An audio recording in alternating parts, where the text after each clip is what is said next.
pemerataan tuh sebenarnya masih kurang, ya kan, apalagi di daerah pelosok. Itu untuk masalah pendidikan tuh sangat-sangat minim sekali, Mas.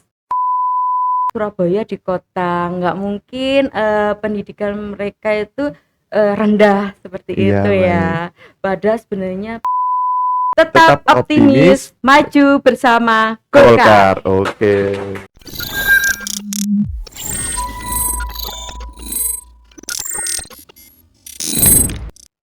Halo Rek, kembali lagi di acara GSTV bersama saya Rel Safat dan kali ini kita ditemani oleh sosok wanita yang tangguh tentunya. Siapa lagi kalau bukan Ibu Leni Susana.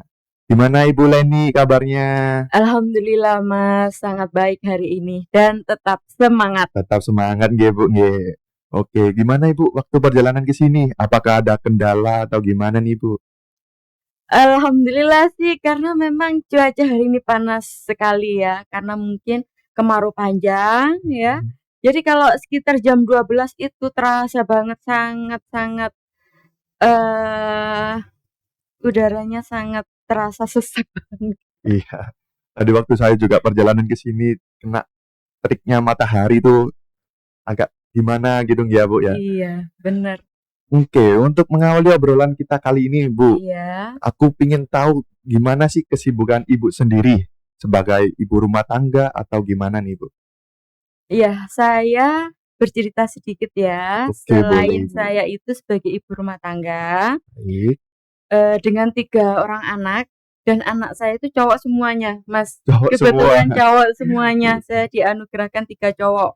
Oke, baik. Dan yang pertama alhamdulillah sudah sekarang, kuliah semester 7. Semester 7. Ya, Mau wisuda nih Bu ya. mau wisuda.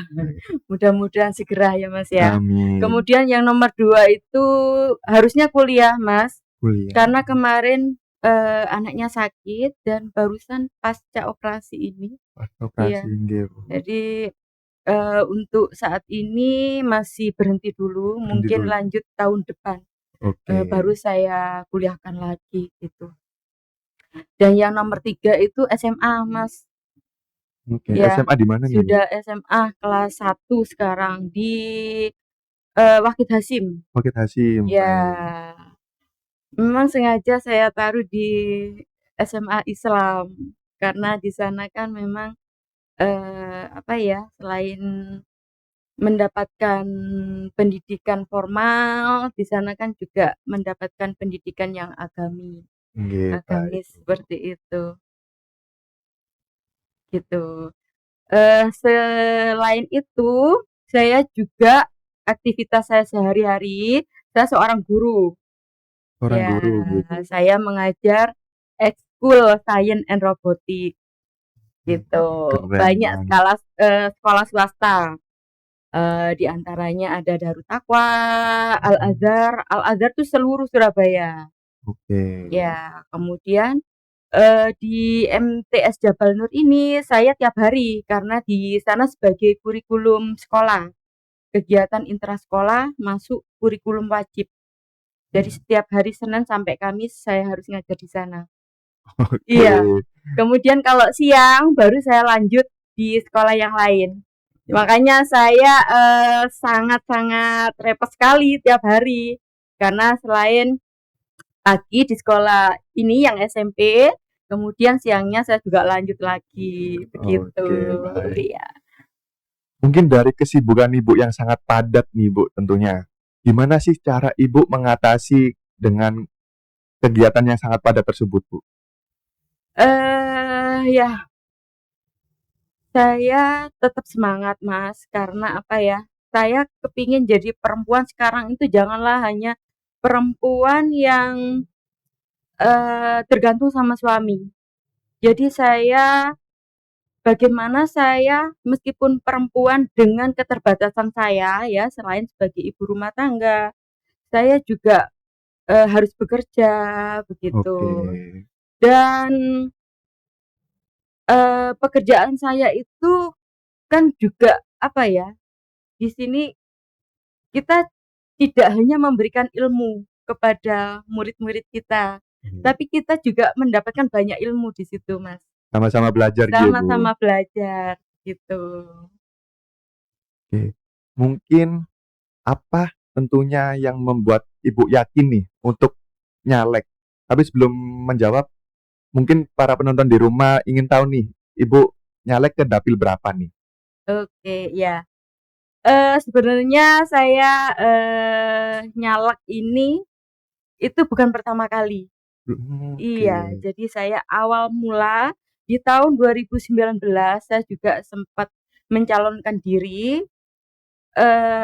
Waktu itu saya dicalonkan di Dapil 10 Dapil 10. Mojokerto, Jombang.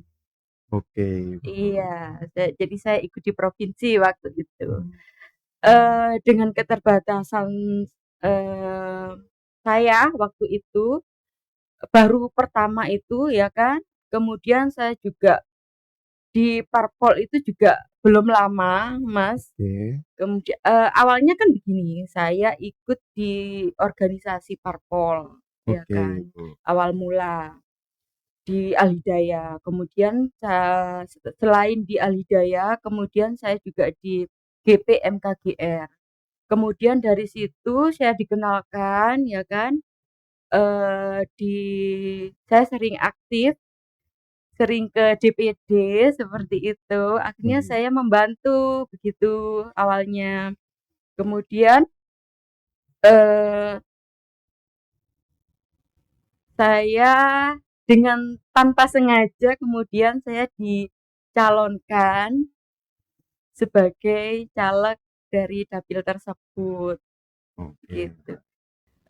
Saya, sharing dengan beberapa senior, ya kan. Saya ini dicalonkan, tapi saya itu tidak punya pengalaman, tidak punya pengetahuan di Oke, situ, baik. seperti itu. Akhirnya dan dengan keterbatasan akhirnya saya dikenalkan sama teman saya itu dengan calon DPR RI. Oke, Ya, DPR RI namanya Pak Sumitro Sumadigun. Ya, oke. dari situ banyak sekali saya dibantu oleh beliau. Sehingga saya memberanikan diri untuk turun dan langsung terjun ke masyarakat. Begitu awal ceritanya, Oke. Mas. Dengan keterbatasan itu, pengetahuan kepada masyarakat, memberikan keterampilan seperti, menganyam, membuat rajutan, seperti itu. Sehingga, selain apa ya, selain kita, bisa berkenalan dengan masyarakat di sana, membantu mereka dengan apa yang kita peroleh gitu loh. Jadi kita bisa menyumbangsikan, keterampilan kita, Sharing pengetahuan gitu iya ya, Bu? seperti itu. Kita berikan ke warga, paling enggak itu bisa menjadi selain menjadi income tambahan buat mereka ya Mhm. kan, menambahkan keterampilan seperti itu, sehingga bermanfaat sekali buat mereka, Oke, begitu ya. baik. Nah, kan di 2019 Ibu udah pernah nyalon nih. Iya. Walaupun waktu itu sedikit ada keterbatasan, tetapi waktu tahun ini nih, Bu, Ibu maju sebagai dapil berapa nih di Surabaya? Iya, saya kali ini, saya dicalonkan di Dapil 5. Oke. Iya, sebenarnya Dapil 5 ini saya belum banyak mengenal juga, Oke, baik. karena, eee, apa ya, karena saya sudah diberikan amanah, sehingga mau dan tidak mau saya harus siap untuk Oke. terjun ke dapil tersebut, begitu. Makanya saya, harus tetap optimis untuk maju, apa ya, mencari suara dan mendapatkan suara di dapil tersebut, Oke. begitu, Mas. Karena sebelumnya di 2019 juga Ibu udah mempunyai sedikit bekal lah untuk tahun Alhamdulillah ini begitu, maju ke iya dapil 5. iya. Ngomong-ngomong nih, Bu, dapil 5 tersebut mewakili daerah mana aja nih, Bu, ya? Dapil 5 itu meliputi dari Karampilang, Kecamatan Oke. Karampilang, kemudian Lakarsantri, Candikeres, Duku Pakis, Manuan, ya, Pakal, Benowo, dan Asemrowo. Nah, Semeru, oke, Iya. baik. Ibu sekarang nih kan mau maju ke Dapil 5. Iya, Tentunya dengan Partai Golkar nih, Bu. iya. Kenapa sih Ibu memilih Partai Golkar? Partai Golkar, ya menurut saya Partai Golkar ini partai yang sangat pro dengan masyarakat, pro dengan rakyat, ya. Baik, Makanya saya kenapa sih saya kok sangat sangat senang sekali dengan Golkar ini, oke, begitu. baik. Oke, sejauh ini mungkin Ibu pernah mendengar keluhan dari masyarakat tentang pendidikan atau kebetulan juga nih Ibu seorang guru. Mungkin Ya, apa saja sih keluhan dari masyarakat tentang pendidikan? ya, masalah pendidikan ya, ini pengalaman saya di periode yang lalu ya. Baik, Saya, turun di wilayah Mojokerto, Jombang itu ya. Karena di sana, sebenarnya begini, pemerataan tuh sebenarnya masih kurang, ya kan, apalagi di daerah pelosok. Itu untuk masalah pendidikan tuh sangat-sangat minim sekali, Mas, ya. Dan, eee, ini saya lihat sendiri gitu loh, waktu itu saya turun dan di sana itu pendidikan itu paling mentok itu SMP, Mas. paling mentok SMP Iya, nih paling Bu. mentok itu SMP. Makanya kenapa waktu itu saya juga berusaha membantu mereka ya. Ada, sebuah sekolah yang menampung ya untuk memang, masyarakat yang memang kondisinya memang, harus perlu untuk dibantu, seperti itu. Baik, Dengan program sekolah biaya gratis. Dengan sekolah gratis ya, supaya mereka bisa paling enggak, tidak SMP, tapi paling enggak, minimal ya, minimal itu SMK. SMK atau SMA-nya SMK Bu? atau ya sederajat Iya, seperti itu baik. ya. Memang sangat-sangat ini sekali, apalagi di pedesaan itu biasanya masalah pendidikan itu kurang diperhatikan gitu, karena mungkin karena faktor, apa ya, kemiskinan. Iya, Ya, finansial ya jadi tentunya Bu. ya ya. Jadi kalau untuk biaya hidup mereka aja mereka kurang gitu kan, apalagi untuk biaya pendidikan. Jadi mereka lebih banyak masih kecil sudah bekerja disuruh untuk bekerja ya kan, untuk mencari, apa namanya, untuk mencari income supaya bisa membantu keluarga mereka, begitu. Makanya waktu itu ya ini, punya kemauan untuk bersekolah, "Ayo," begitu, saya dorong, "Saya akan bantu," begitu. Oke, baik. Keren banget Ibu. Jadi Iya, tentunya dari keluhan masyarakat dari sebelumnya nih Bu, mungkin bisa diterapin juga di daerah Surabaya dan sekitarnya. Karena di Surabaya sendiri juga ternyata masih ada beberapa daerah yang kekurangan tentang pendidikan nih.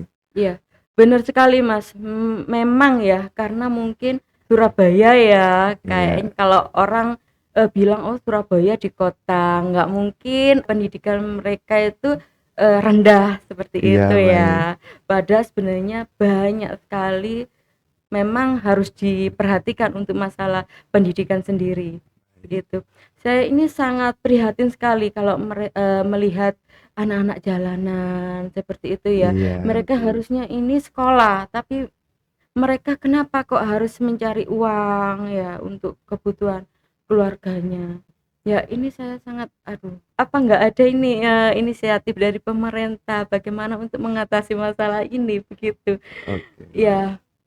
Supaya paling enggak mereka itu diberikan keterampilan gitu loh Mas. Kalau mungkin mereka tidak punya kemauan ya untuk bersekolah karena mungkin menghabiskan, waktu, selain itu mereka harus berpikir, diminta untuk Iya, betul berpikir, banget. begitu kan. Akhirnya mereka itu malas, lebih lebih enjoy dengan, kegiatan mereka ya kan, Baik.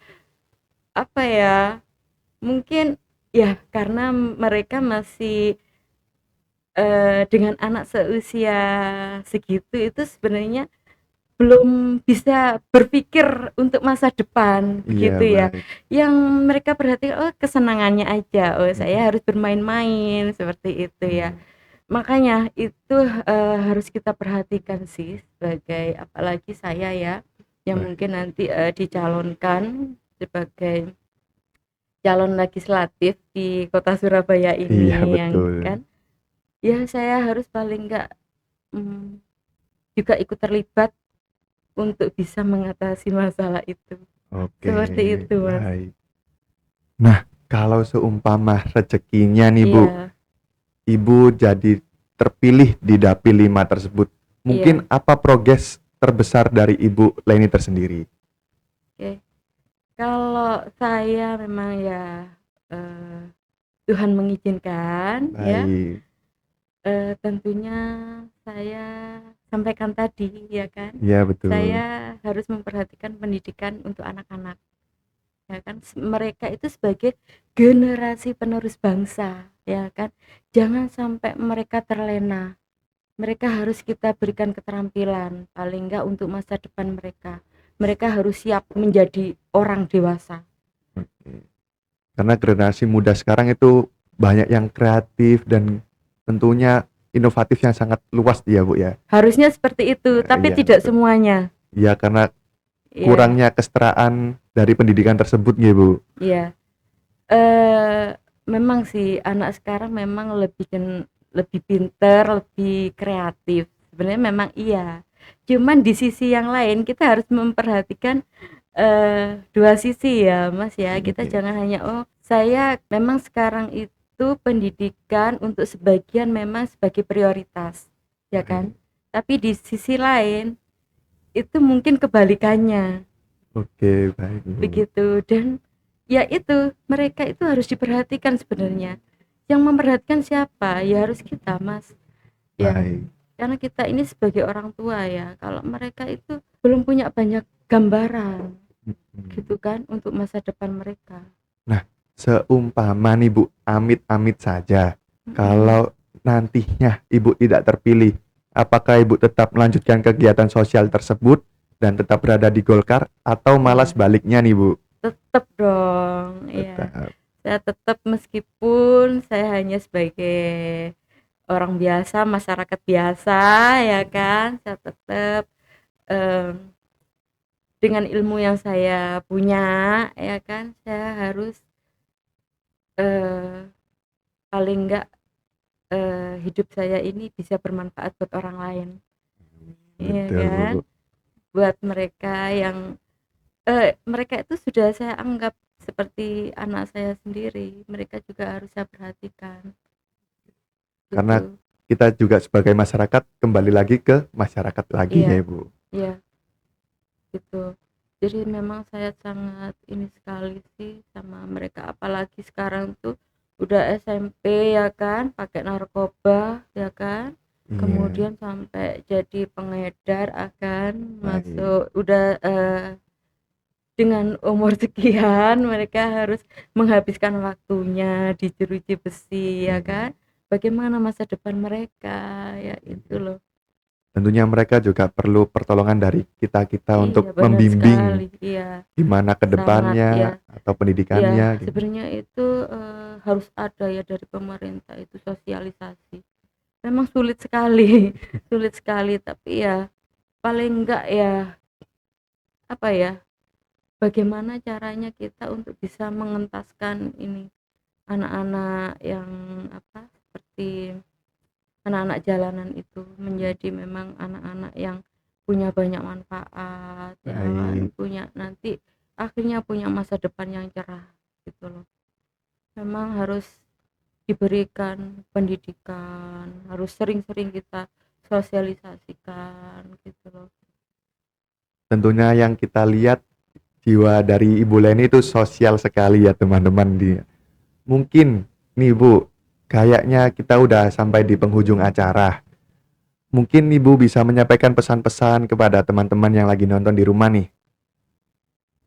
Ya meskipun dengan keterbatasan ya yang kita punya, tapi kita tetap harus optimis ya, tetap optimis, apapun yang kita punyai, kita paling enggak hidup kita itu bisa bermanfaat buat orang lain gitu ya kan.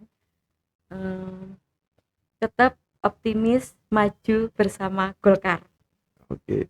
Mungkin ada jargonnya nih Bu sebelum Ya, ditutup acaranya. oke. Jargon saya Oke. tetap oke, tetap optimis, maju bersama Golkar. Oke. Mungkin bisa diulangi nih Bu bareng saya nih. Boleh, Boleh. oke. Gimana nih Bu Ya, jargonnya? Tetap optimis, maju bersama Golkar. Oke. Mungkin itu saja dari episode kali ini. Terima kasih kepada Ibu Leni Susana telah memberikan waktunya untuk hadir ke sini. Karena kita sekarang sudah sampai di penghujung acara, terima kasih kepada Ibu Leni Susana telah menyempatkan waktunya untuk hadir di sini. Dan teman-teman jangan lupa pencet tombol subscribe di bawah ya. Akhir kata saya akhiri. Wassalamualaikum warahmatullahi wabarakatuh. Waalaikumsalam warahmatullahi wabarakatuh.